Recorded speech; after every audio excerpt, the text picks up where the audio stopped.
മാതാവിനെ നിങ്ങൾ യന്ത്രം കൊണ്ട് അളക്കാതിരിക്കുക.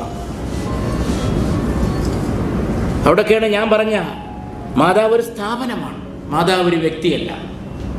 മാതാവിനെ യന്ത്രം കൊണ്ട് അളക്കാതിരിക്കുക. അപ്പോ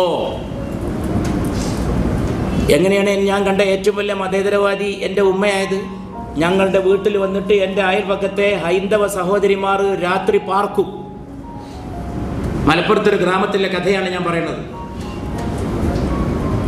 അവിടെ പാർക്കും രാത്രി. ഉണ്ണുനീലി, സരോജിനി, പാർവതി. ഉണ്ണുനീലി ഇപ്പോഴും ജീവിച്ചിരിപ്പുണ്ട്. സരോജിനി നേരത്തെ മരിച്ചുപോയി ചെറുപ്പത്തിൽ. പാർവതി മരിച്ചുപോയി. ഇതൊക്കെ ഞങ്ങളുടെ അടുത്ത വീട്ടിലെ ഹിന്ദു സഹോദരിമാരാണ്. അവരവിടെ വന്നിട്ട് പാർക്കും, ഞങ്ങളുടെ വീട്ടിൽ പാർക്കും. ഉമ്മ അവർക്ക് തലയണ കൊടുക്കും, കിടക്കാനുള്ള പായ കൊടുക്കും.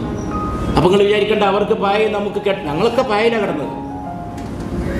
ഗ്രാമത്തിൽ ഓലപ്പായാണ് വീട്ടിലൊക്കെ, ഓലപ്പായയിലാണ് കിടന്നത്. അതേ പായ അവർക്കും കൊടുക്കും, അവർ കിടക്കും. ഉമ്മ ചോറ് വിളമ്പി കൊടുക്കും. ഞാൻ ചോദിക്കുമായിരുന്നു ഉമ്മയോട്, കുട്ടിയായിരുന്ന കാലത്ത്, ഉമ്മ അവരൊക്കെ എന്താ ഇവിടെ? അവരിവിടെ വിരുന്നാ. ഒറ്റ വാക്യമ്മ പറഞ്ഞിട്ടുള്ളൂ മരിക്കുന്നവരെ, അവരിവിടെ വിരുന്നാണ്.